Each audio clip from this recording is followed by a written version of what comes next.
Guys आज का जो एपिसोड होगा वो थोड़ा डिटेल में होगा और मैं थोड़ा-सा खुद की तरफ से भी एक्सप्लेन करने की कोशिश करूँगा। मतलब मैं चक कैरेक्टर के पर्सपेक्टिव से नरेट नहीं करूँगा स्टोरी को, मैं खुद के पर्सपेक्टिव से नरेट करूँगा। तो स्टोरी की स्टार्टिंग में हमें वो मैनेजर दिखाया जाता है, जो कि अपने घुटनों में बैठा हुआ और होता है और बोलता है, "सर प्लीज़ मुझे फ़ॉरगिव कर दीजिए, मेरी गलती नहीं थी। वो जो निकम्मे टीचर हैं उनके चक्कर में ये सब हुआ। उनकी हिम्मत कैसे हुई हम सबको पब्लिक के अंदर एक्सपोज़ करने की, और उन्होंने हमारी रेपुटेशन को भी पब्लिक के अंदर ख़राब कर दिया है। तो ये मेरी गलती नहीं है पूरी, तो आप ज़रूर उनको कोई ना कोई सबक सिखाइए।" अब तभी हमें एक इंसान दिखाया जाता है जो कि बोल रहा होता है, "अच्छा, मतलब इतना सब कुछ गलत करने के बाद तुम्हें लगता है कि तुम्हारी कोई गलती नहीं है? क्या तुम अभी भी एक्सपेक्ट करते हो कि कोई और तुम्हारी बुराई ना करे और हमारे रेस्टोरेंट को ख़राब ना बोले?" तभी वो इंसान बोलता है कि मैं तुम्हें टोटल 5 दिन दे रहा हूँ, तुम्हें ये सब सेटल करना पड़ेगा जो भी तुम प्रॉब्लम फैलाई है, और अगर तुम ये सब ठीक कर देते हो तो मैं तुम्हें कोई पनिशमेंट नहीं दूँगा। पर अगर ये चीज़ तुम सॉल्व नहीं कर पाए तो तुम्हारी जो करप्शन तुम कर रहे हो उस चक्कर में मैं तुम्हें बहुत गंदी पनिशमेंट दूँगा और तुम्हें इस शहर से ही बाहर फेंकवा दूँगा।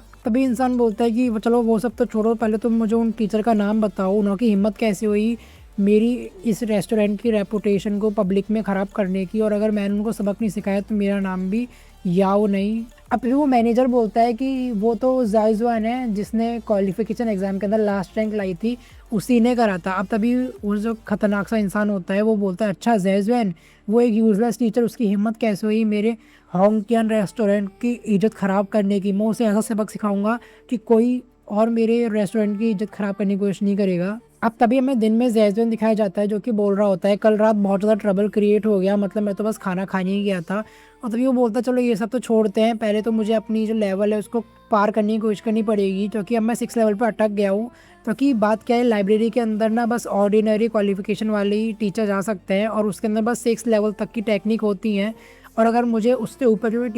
टेक्निक चाहिए तो मुझे किसी ना किसी एल्डर का अप्रूवल चाहिए होगा। पर अगर मैं अभी किसी एल्डर का अप्रूवल मांगने गया तो वो समझ जाएंगे कि मैंने लेवल 3 से ब्रेक कर लिया है इतनी जल्दी, क्योंकि जो प्रीवियस असाइनमेंट हुआ था उसके अंदर मेरी लेवल 3 आई थी, और एकदम से अगर मेरी लेवल 6 आ जाएगी तो वो लोग मेरे को लैब का चूहा बना लेंगे और मेरे पर रिसर्च करेंगे कि मैं इतनी जल्दी ग्रो कैसे कर पा रहा हूँ। तभी ज़ैज़ुआन बोलता है कि जितना मुझे याद है इस टेंशुआन सिटी के अंदर काफ़ी सारे लोग हैं जो कि बुक्स ट्रेड करते हैं, और यहाँ पे एक बहुत बड़ा मार्केट भी है जहाँ से मैं काफ़ी अच्छी टेक्निक खरीद सकता हूँ, और अगर मैं वहाँ से बुक परचेज करूँगा तो मैं अपनी प्रॉब्लम को सॉल्व कर सकता हूँ, और मैं देखता हूँ कि 6 लेवल की टेक्निक वहाँ पे मिलेगी क्या। अब वो तभी बहुत ज़ोर से भागने लग जाता है, वो बोलता है कि मैं कुछ ना कुछ बुक तो ढूँढ के ही रहूँगा आज, और वो वहाँ से चला जाता है। और तभी ज़ैन बोलता है कि मेरे को अभी कुछ मेमोरी तो याद नहीं है कि मुझे यहाँ पे क्या चीज़ कहाँ पे मिलेगी, तो मैं जाके अभी देखता हूँ। अब तभी वो एक दुकान के सामने खड़ा होकर बोल रहा होता है कि देखता हूँ अगर मेरी लाइब्रेरी ने मुझे बता दिया कि कौन सी चीज़ सही है कौन सी चीज़ सही नहीं है, तो यहाँ से मैं अच्छी खरीदारी कर सकता हूँ। अब तभी वो शॉपकीपर बोलता है कि सर आप यहाँ पे क्या ढूँढने आए हैं मुझे बताइए, यहाँ पे मेरे पास सब कुछ है और मैं गारंटी लेता हूँ कि यहाँ से अगर आप कोई चीज़ खरीदेंगे तो आपको 100% सेटिस्फेक्शन मिलेगा और आप बहुत खुश होंगे। अब तभी ज़ैन बोलता है, नहीं नहीं मैं तो बस एक बार देख रहा हूँ इस चीज़ को।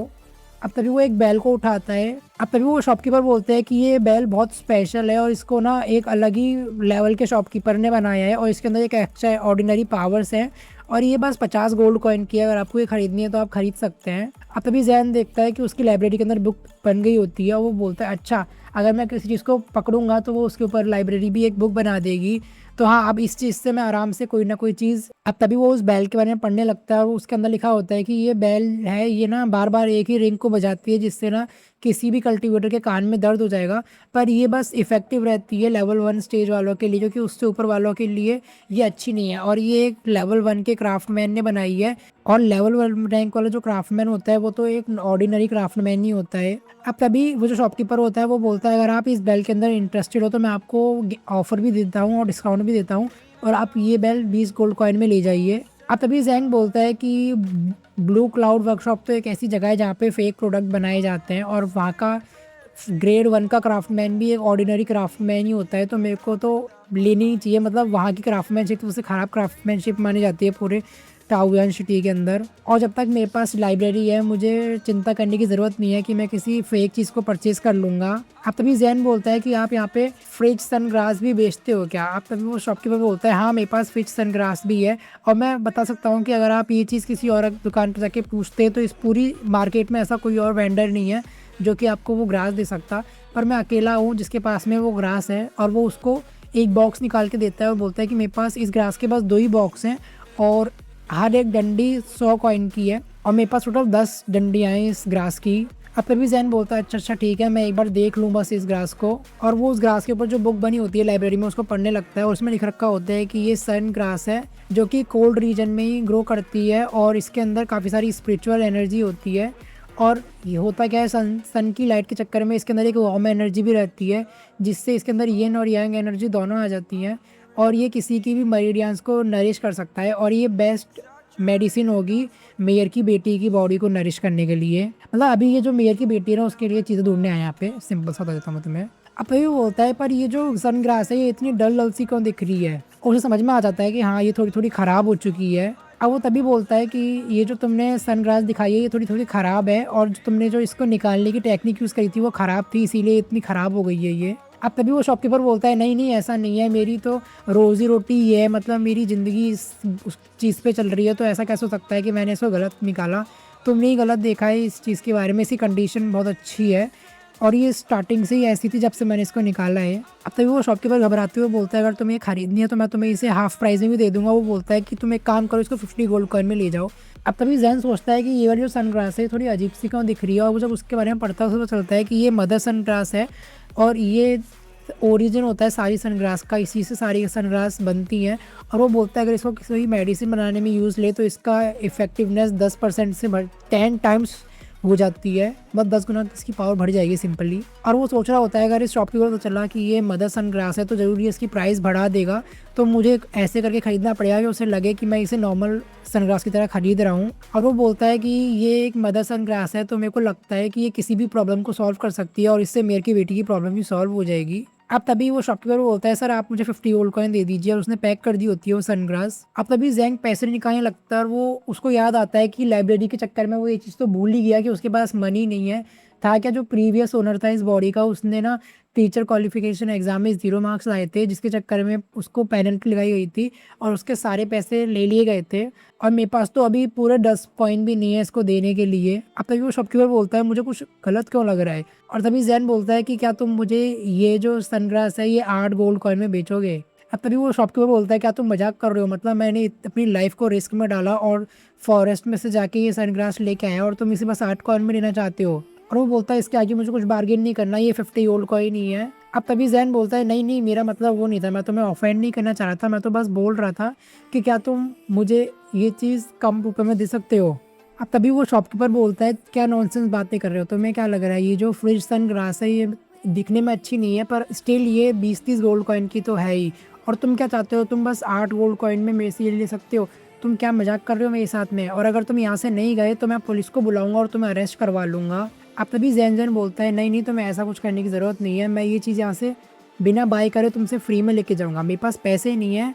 और मैं तुम्हें ट्रबल में भी नहीं डालना चाहता, पर याद रखना तुम बाद में ये जो सनग्लास है मुझे खुद फ्री में दोगे। अब वो शॉपकीपर सोच रहा होता है ये क्या पागल इंसान है, तो इसे क्या लगता है कि इसके पास पैसे नहीं है और ये चीज़ें बाय करना चाहता है और इसको पैसे भी वेस्ट नहीं करने, और इसको क्या लगता है कि मैं इसको ये वाली जो सनग्लास है फ्री में दे दूंगा, मतलब इससे ज़्यादा पागल इंसान तो मैंने अपनी ज़िंदगी में नहीं देखा। अब वो इंसान जो होता है शॉपकीपर वो बोलता है कि तुम दिन में सपना देखना छोड़ दो, कुछ भी हो जाए मैं तुम्हें ये चीज़ फ्री में तो नहीं दूंगा, और अगर ये चीज़ मैंने तुम्हें फ्री में दे दी तो मैं अपने घुटनों में बैठ कर तुमसे माफ़ी मांगूंगा। अब तभी जैन बोलता है कि अच्छा हाँ तुम्हें इतना पोलाइट होने की कोई ज़रूरत नहीं है, अगर तुम्हें मेरे ऊपर बिलीव नहीं हो रहा तो तुम मेरे ऊपर हल्का सा अटैक करके भी देख सकते हो कि तुम्हारे अंदर इतनी पावर नहीं है कि तुम मुझे परेशान कर सको। और मतलब वो इंसान को बहुत गुस्सा रहता है, वो बोलता है अच्छा मैं एक थर्ड लेवल का, तू एक थर्ड लेवल का कल्टिवेटर होकर मुझसे ऐसी बात कर रहा है, और वो उसकी शर्ट पकड़ लेता है और बोलता है कि तुम्हारी हिम्मत कैसे हुई मेरा मजाक उड़ाने की,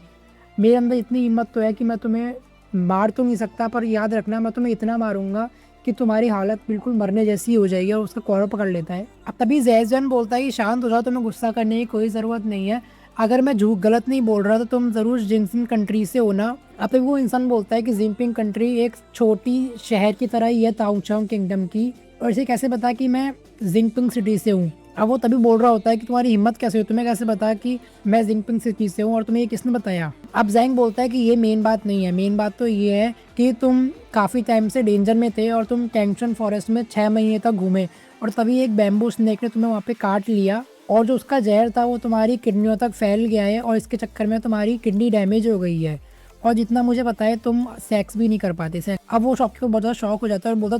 तुम्हें कैसे बताइए इस बात, मतलब ये बात तो मैंने किसी को बताई नहीं। अब तभी वो शॉपकीपर सोचने लगता है कि हाँ ये सही तो बोल रहा है, एक बैम्बू स्नेक ने मुझे काट लिया था जब मैं सर्दियों में तांगचंग सिटी के अंदर 1 साल पहले रहने गया था। और बोलता है कि बस ये बात तो मेरी वाइफ़ को पता है जो कि मेरे साथ में रहती है, और ये बात मैंने किसी और को बताई भी नहीं। तो इसको कैसे पता कि मेरे साथ में यही हो रखा है, और इसको कैसे पता कि मतलब मैं अपंग हूँ। अब तभी जैक्सन बोलता है अगर मैं गलत हूँ तो मैं अभी-अभी यहाँ से चला जाता हूँ, पर याद रखना कि अगर मैं यहाँ से चला गया तो तुम उसके आज के बाद में कभी भी सेक्स नहीं कर सकते। अब तभी वो शॉपकीपर उसको रोकने लगता है और बोलता है क्या तुम्हें पता है कि इसकी ट्रीटमेंट कैसे होगी? क्या तुम मुझे ठीक कर सकते हो? अब तभी वो शॉपकीपर बोलता है अगर तुमने मेरी हेल्प कर दी तो जितनी भी मेडिसिन मटेरियल है मेरे स्टोर के मैं सब तुम्हें दे दूंगा। अब जैन बोलता है जो कि कोल्ड बैम्बू स्नेक होता है उसके अंदर पूरी यिन एनर्जी भर रखी होती है, और उसने तुम्हें काटा है तो तुम्हारी बॉडी के अंदर भी यिन एनर्जी आ गई है अब, और कोई सी मेडिसिन तुम्हें ठीक नहीं कर सकती, यहाँ तक कि कोई भी एल्केमिस्ट तुम्हारी हेल्प नहीं कर सकता अब उस जहर को निकालने के लिए। अब जैन बोलता है कि मैं सीधा बोलता हूँ कि जो स्नेक होता है उसकी पूरी बॉडी में कोल्ड होता है, पर जो उसका ब्लैडर होता है वो बहुत ज़्यादा गर्म होता है, तो तुम्हें कुछ नहीं करना,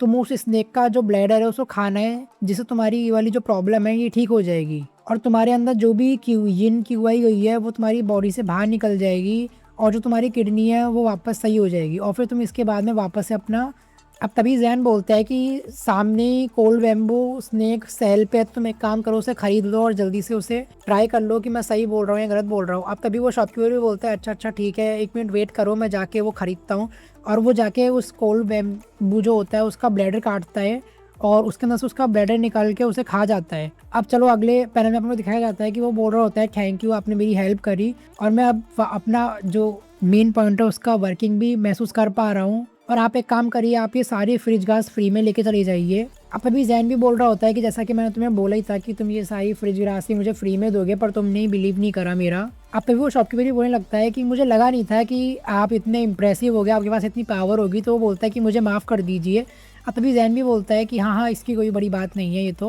मतलब भाई एक बात तो पता है, अपना जो मेन कैरेक्टर है ना वो चाहे बातें अजीब अजीब सी करता हो, किसी का कितना भी गुस्सा क्या ना आ रहा हो उसकी बातें सुन के, पर भाई दिल का अच्छा है, मतलब मानो या मानो दिल का बड़ा अच्छा कैरेक्टर है। अब तभी हमें काफ़ी सारे लोग दिखाए जाते हैं जो कि बोलते हैं जल्दी जल्दी चलो, मिस्टर मोयाओ जो है वो अराइव कर चुके हैं, वो सिटी के अंदर आए हैं। अब तभी एक इंसान बोलता है अगर मो यांग मेरी हेल्प कर देंगे तो मैं काफ़ी ज़्यादा अमीर बन जाऊँगा, और मुझे ये चांस मिस नहीं करना है। अगर मो यांग जो है वो अपनी ट्रेजर वाली टेक्निक से मेरे लिए वो अच्छा सा ट्रेजर ढूंढ देंगे तो मैं उसे बाय कर लूँगा, फिर वो चाहे किसी भी कॉस्ट पे हो। और मैंने पिछली बार भी ये अपॉर्चुनिटी वेस्ट कर दी थी, तो मुझे इस बार ये अपॉर्चुनिटी वेस्ट नहीं करनी, इसीलिए मेरे को जल्दी जाना पड़ेगा उनके शो के अंदर। अब तभी हमें जैन दिखाया जाता है जो कि बोल रहा होता है कि ये लोग जा खा रहे हैं। अब तभी शॉपकीपर बोलते हैं ये मिस्टर मोयंग के पास में जा रहे हैं। अब तभी जैन बोलता है अच्छा एक एम्स है सर, जितना मुझे याद आ रहा है, जितना मैं याद कर पा रहा हूँ, ये तो कोई ज़्यादा स्पेशल प्रोफेशन नहीं है। हाँ, पर अगर कोई गवर्नमेंट कोई अच्छा सामान निकाले तो ये बहुत बढ़िया चीज़ होती है उसके लिए, और हाँ ये थोड़ा ठीक ठाक प्रोफेशन तो है। अब तभी जैंग सोच रहा होता है कि अगर वो किसी की भी ट्रेजर की वैल्यू बता सकता है और वो लोगों के अंदर इतना फेमस है, तो वो ट्रेजर इंडस्ट्री के अंदर क्यों काम कर रहा है, मतलब ये तो एक गैम्बलिंग ही हुई ना, और कोई इज्जतदार इंसान ऐसा तो करेगा नहीं। अब तभी जैन सोच रहा होता है कि ट्रेजर गैम्बलिंग उसी तरह ही है जैसे कि काफ़ी सारे लोग एक ऐसी चीज़ पे बैट लगाते हैं जिसके अंदर उन्हें पता नहीं है क्या है, और अगर वो चीज़ अच्छी निकली तो उनका फ़ायदा हो जाता है, पर अगर वो चीज़ ख़राब निकली तो उनका बहुत गंदा नुकसान होता है। अब तभी जैन सोच रहा होता है अच्छा मैं तो भूल ही गया था मेरे पास लाइब्रेरी, अगर मैं किसी भी चीज़ के बारे में देखूंगा तो मेरे को उसका नेचर और उसकी थिंग पता चल जाएगी, और जितना टाइम तक मुझे ये याद रहेगा कि वो चीज़ क्या है, जब तक मैं बहुत अमीर पैसा कमा सकता हूँ। और ये ट्रेजर गैम्बलिंग तो एक तरह से मेरे लिए लक का खेल रहा ही नहीं है, तो बस मेरी परसेप्शन के ऊपर है, और अगर मैं लाइब्रेरी के अंदर देखूँ तो मैं काफ़ी अच्छा पैसा बना सकता हूँ। मतलब अभी ये सोच रहा है कि अगर ये लाइब्रेरी के अंदर हर चीज़ के बारे में देख लेगा तो उसे समझ में आ जाएगा कौन सी चीज़ ज़्यादा। अब तभी जैजन वहाँ से जा रहा होता है, बोलता है कि तुम ना वो जो सनग्लास है उसको मेरे लिए पैक करके रखना, मैं बाद में आके ले लूँगा। और वो जो शॉपकीपर था वो भी बोलता है कि हाँ हाँ आप दिक्कत मत लीजिए, आप आराम से जाइए, मैं उसको संभाल के रखूँगा। अब हमें काफ़ी सारे लोग दिखाए जाते हैं जो कि बोल रहे होते हैं कि मास्टर प्लीज़ मेरे लिए भी कोई ना कोई ट्रेजर निकालिए, मुझे भी कुछ ना कुछ दीजिए, और काफ़ी सारे लोग मतलब ऐसी हेल्प कर रहे होते हैं। अब तभी वो इंसान जो होता है हमें वो दिखाया जाता है जो कि बोल रहा होता है कि आज आखिरी दिन है जब मैं टांगचा सिटी के रहूँगा, और कल मैं यहाँ से चला जाऊँगा, और आपने जितना मुझे प्यार दिखाया इस चक्कर में मैं आपके लिए कुछ ना कुछ अप्रेस करूँगा, और आपके लिए 5 ट्रेजर जो है वो चुन के दूंगा आपको। और वो बोल रहा होता है कि घबराओ मत, ये तो बस एक लक की बात है। अब तभी जैंग भी हमें दिखाया जाता है जो कि एक आइटम के पास में खड़ा हुआ होता है, और वो बोल रहा होता है ये दिखने में तो बहुत बड़ी लग रही है और बहुत लग्जरियस चीज़ लग रही है, पर ये तो एक ख़राब जंग लगे हुए टुकड़े से कुछ ज़्यादा नहीं है। अब वो सोच रहा होता है अगर मैं इस चीज़ को टच करूँगा तो लाइब्रेरी के अंदर एक डिटेल्ड इंट्रोडक्शन आ जाएगी इस चीज़ के बारे में। पर यहाँ पे जितनी भी चीज़ें हैं वो सारी नकली हैं, तो मुझे बहुत ट्राई करना पड़ेगा जिससे मैं एक रियल ट्रेजर को फाइंड कर सकूँ और अपना ये वाला एपिसोड भी खत्म होता है। मतलब इसके अंदर पता है सिंपल ये बताया गया है कि उसने वहाँ से वो जो फ्रिज रास्ती वो फ्री में ले ली